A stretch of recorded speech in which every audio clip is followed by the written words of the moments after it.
berdua sejoli mencari cinta, cinta bersemi saat pandemi. Masker dan vaksin mengikat janji, janji setia, setia abadi. Masker, vaksin, kau duet sejati.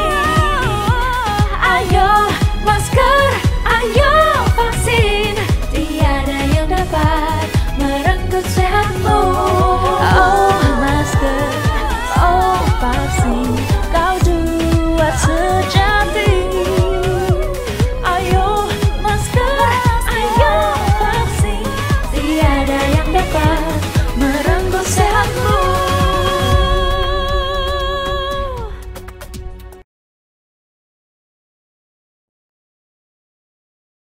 Assalamualaikum warahmatullahi wabarakatuh.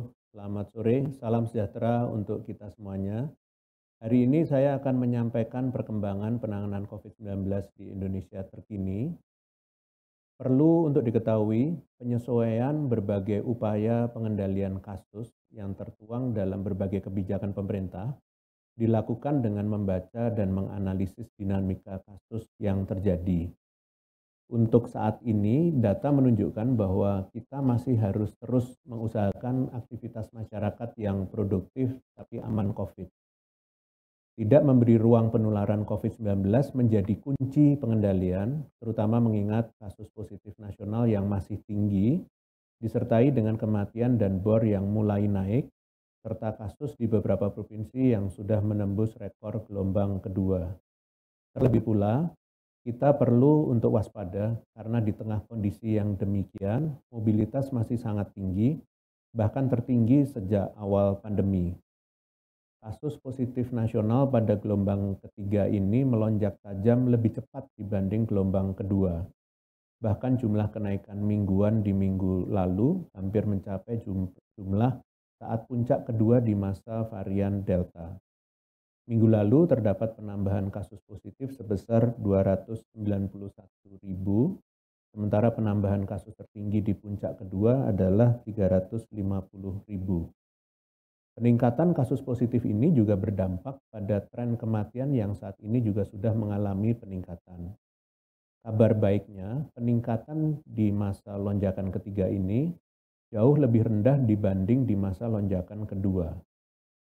Di minggu lalu, terdapat 505 orang meninggal, sementara di masa lonjakan Delta ada lebih dari 12.000 orang meninggal.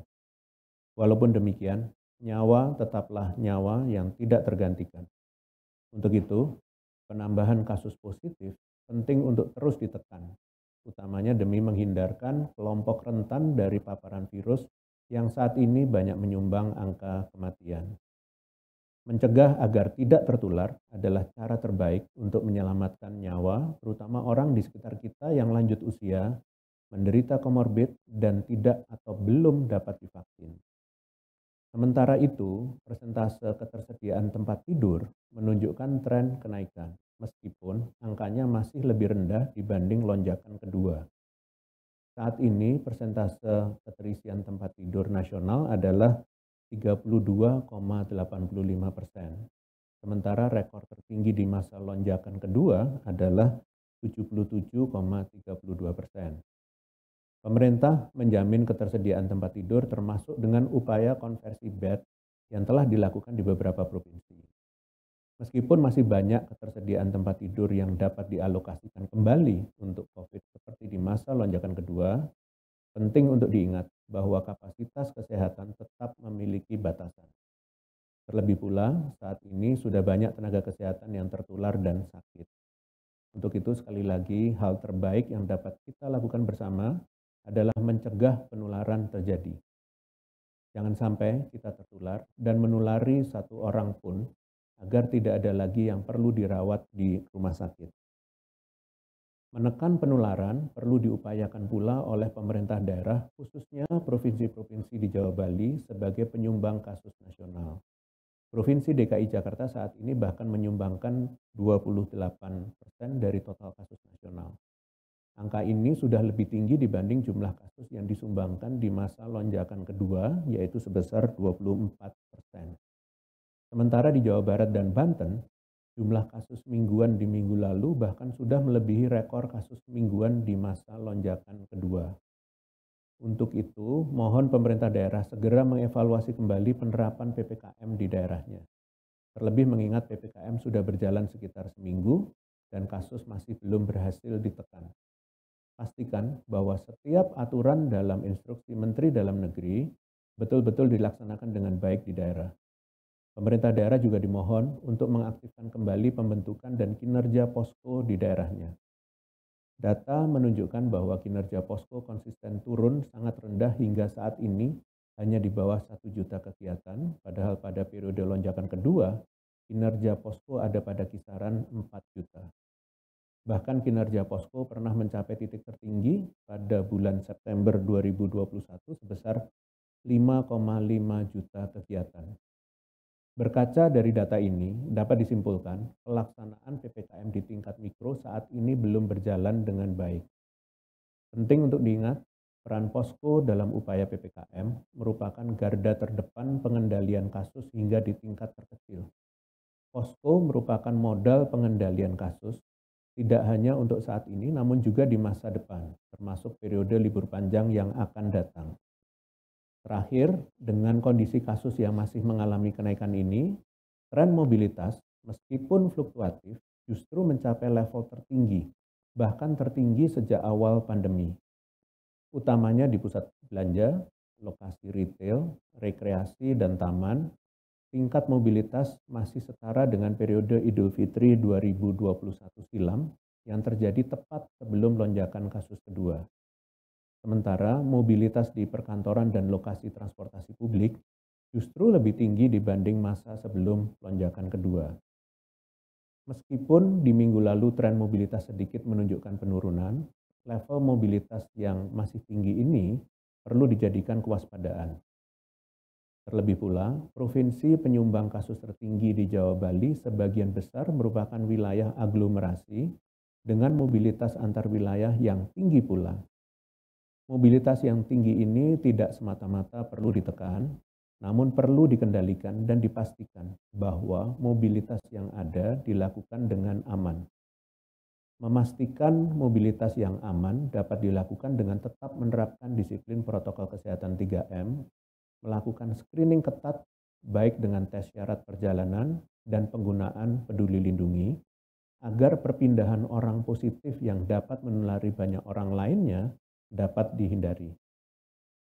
Seperti yang sudah saya sampaikan pada konferensi pers sebelumnya, menjaga agar kasus dari daerah yang tinggi tidak keluar dan meluas sama dengan menjaga wilayah lain yang kasusnya belum naik. Ingat, yang terpenting adalah tidak memberi ruang untuk penularan terjadi. Selanjutnya, seperti yang kita ketahui, terdapat beberapa faktor yang dapat memperparah kondisi seseorang jika terpapar COVID-19, yaitu faktor usia, riwayat vaksinasi seseorang, serta riwayat komorbid atau penyakit penyerta. Hal ini patut kita cegah karena faktor-faktor risiko tersebut umumnya menyebabkan pembentukan sistem kekebalan tubuh terhadap penyakit infeksi menjadi kurang optimal.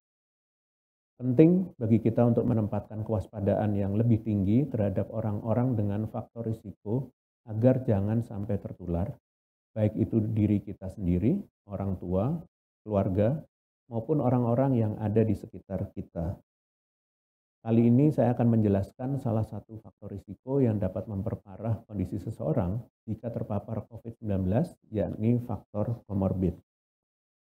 Jika Anda atau orang terdekat Anda terdeteksi positif COVID-19 dan di waktu yang bersamaan memiliki satu bahkan lebih penyakit penyerta, maka risiko untuk membutuhkan perawatan inap maupun perawatan intensif di rumah sakit, membutuhkan ventilator akibat perkembangan gejala yang berat atau kritis, dan ancaman kematian akan lebih besar.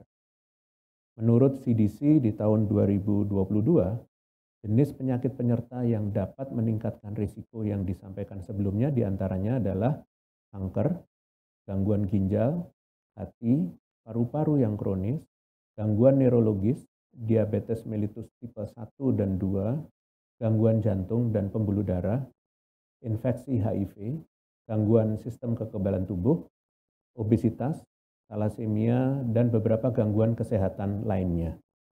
Bahkan berdasarkan studi keparahan gejala pada berbagai jenis komorbid dapat berbeda-beda.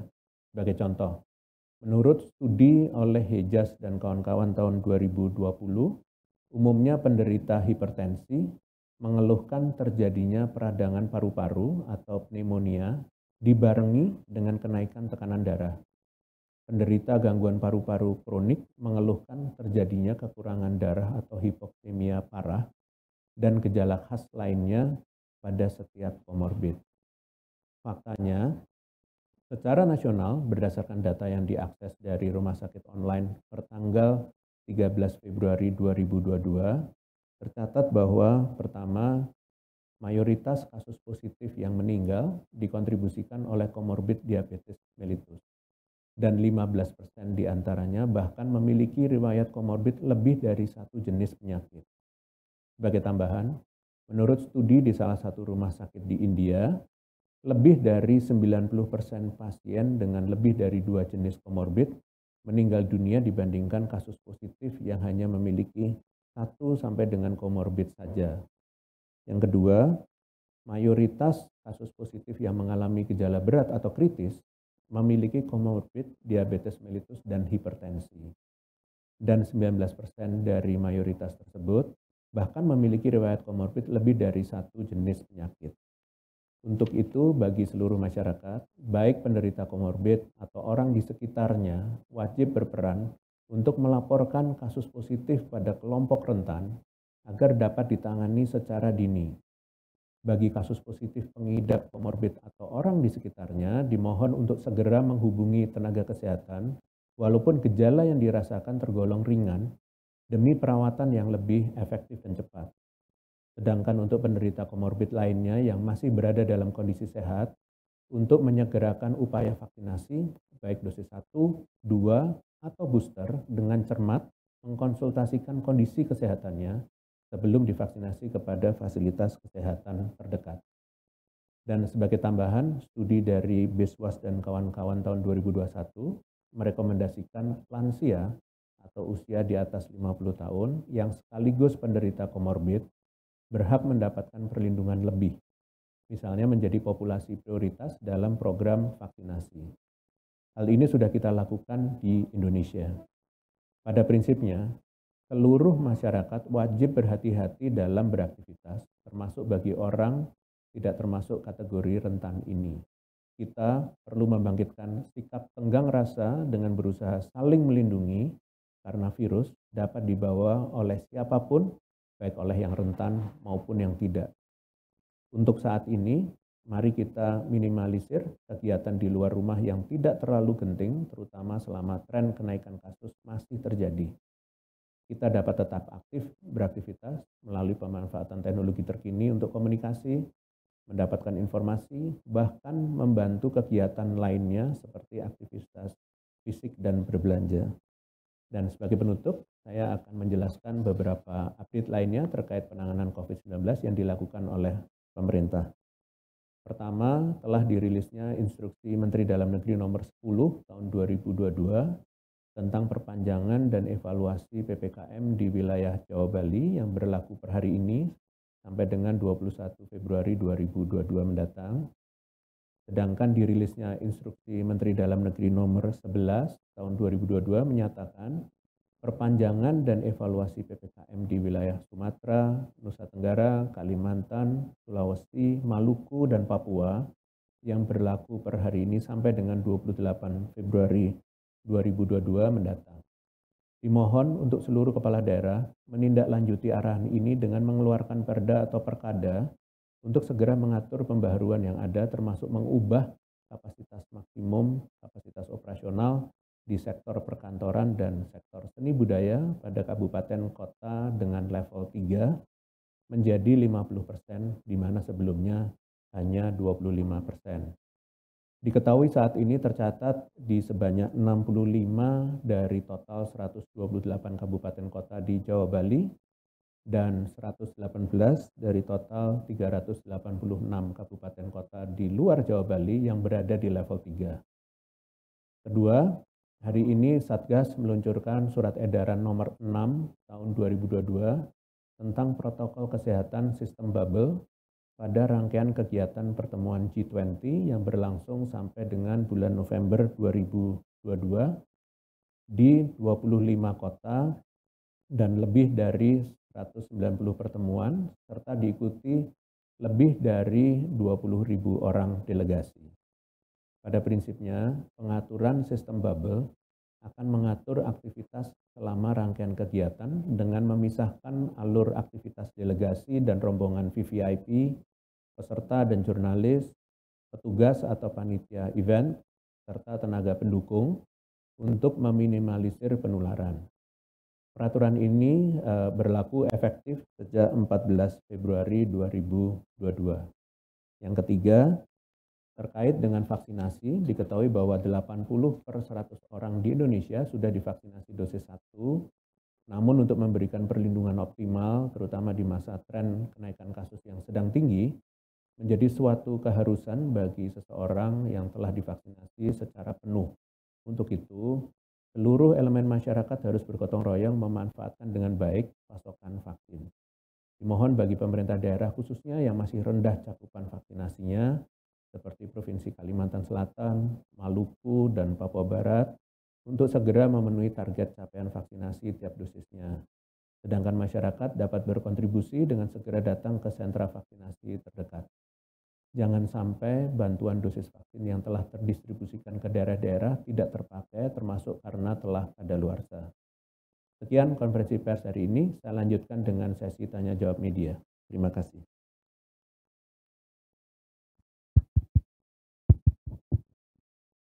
Ya, Prof. Terima kasih. Sudah masuk beberapa pertanyaan dari media. Pertanyaan yang pertama dari Hendro, berita1.com. Terkait dengan BOR, apakah betul pasien anak-anak kesulitan mendapat tempat perawatan di rumah sakit? Terima kasih. berita1.com. Sebagaimana yang saya sampaikan dalam konferensi pers tadi, bahwa secara nasional BOR khususnya di daerah dengan kenaikan kasus tertinggi masih tergolong memadai. Pada prinsipnya, prioritas perawatan dilihat dari perkembangan gejala yang dirasakan, karena semakin berat atau kritis gejala seseorang pasien, maka sarana dan prasarana pendukungnya pun yang dibutuhkan juga akan semakin kompleks. Faktanya, memang lebih banyak lansia lah yang mengalami komplikasi gejala, namun kembali lagi, jika terdapat anak-anak yang juga mengalami perburukan gejala akibat menderita komorbid atau karena belum divaksinasi, maka anak tersebut berhak mendapatkan perawatan di rumah sakit. Terima kasih. Untuk pertanyaan kedua masih dari berita1.com. Apa betul penerapan prokes di mal khususnya penggunaan Peduli Lindungi mengendur dan sekedar formalitas? Bagaimana pengawasan Satgas COVID-19 terhadap penerapan prokes di mal dan apa upaya untuk mendisiplinkan lagi prokes di mal? Terima kasih. Baik, terima kasih. Sebagai bentuk implementasi dari kebijakan yang sudah ditetapkan, seluruh mal dan pusat perbelanjaan wajib memiliki Satgas Prokes 3M fasilitas publik. Pengelola pusat perbelanjaan wajib menggunakan aplikasi Peduli Lindungi dengan tertib serta mengawasi akses masuk dan aktivitas pengunjung di dalam fasilitasnya. Pengawasan dan penindakan tegas baik bagi pengelola dan pengunjung yang melanggar aturan ini akan dilakukan oleh aparat penegak hukum bekerjasama dengan Satgas setempat. Pemerintah berupaya terus mengevaluasi kebijakan dengan harapan dapat senantiasa menerapkan peraturan yang sesuai dengan dinamika terkini. Pertanyaan terakhir dari Fitri, liputan6.com. Karantina dipangkas menjadi 3 hari bagi pelaku perjalanan yang sudah vaksinasi booster. Lantas, apakah pengurangan masa karantina 3 hari tersebut dijamin dapat menemukan lebih dini deteksi gejala COVID-19? Mengingat ada 5-6 hari sejak terpapar, baru mengalami gejala varian Omikron. Terima kasih. Dan rencana pengurangan masa karantina diperuntukkan untuk orang-orang yang telah divaksinasi booster. Sebab beberapa hasil studi seperti publikasi dari Singanagayam tahun 2022 menyebutkan bahwa jumlah virus pada orang yang sudah divaksin lebih cepat turun dibanding dengan yang belum divaksin. Dengan demikian, masa penyembuhan pada orang tersebut cenderung lebih cepat dan risiko menulari orang lain cenderung lebih kecil. Meskipun demikian, setiap pelaku perjalanan termasuk yang sudah divaksin harus tetap menerapkan prinsip kehati-hatian dan menerapkan disiplin protokol kesehatan setelah menyelesaikan masa karantinanya. Kita semua harus memahami bahwa dalam situasi kebencanaan harus mampu beradaptasi dengan kebijakan yang dinamis dan hati-hati. Sesuatu yang tidak pasti adalah hal yang mutlak, sehingga satu-satunya cara yang bijak menghadapi ini adalah beradaptasi dengan baik serta belajar terus-menerus untuk perbaikan sistem yang berkelanjutan. Baik, terima kasih. Dengan demikian berakhir konferensi pers pada sore hari ini. Terima kasih atas perhatiannya. Selamat sore. Wassalamualaikum warahmatullahi wabarakatuh.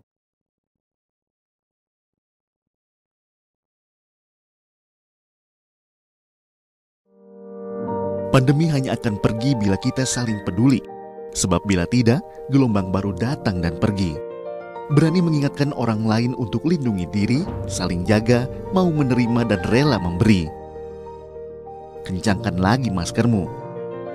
Kurangi mobilitas dan hanya untuk yang perlu. Rutin olahraga dan vaksinasi lengkap demi imunitasmu. Kita percaya, kita pasti bisa.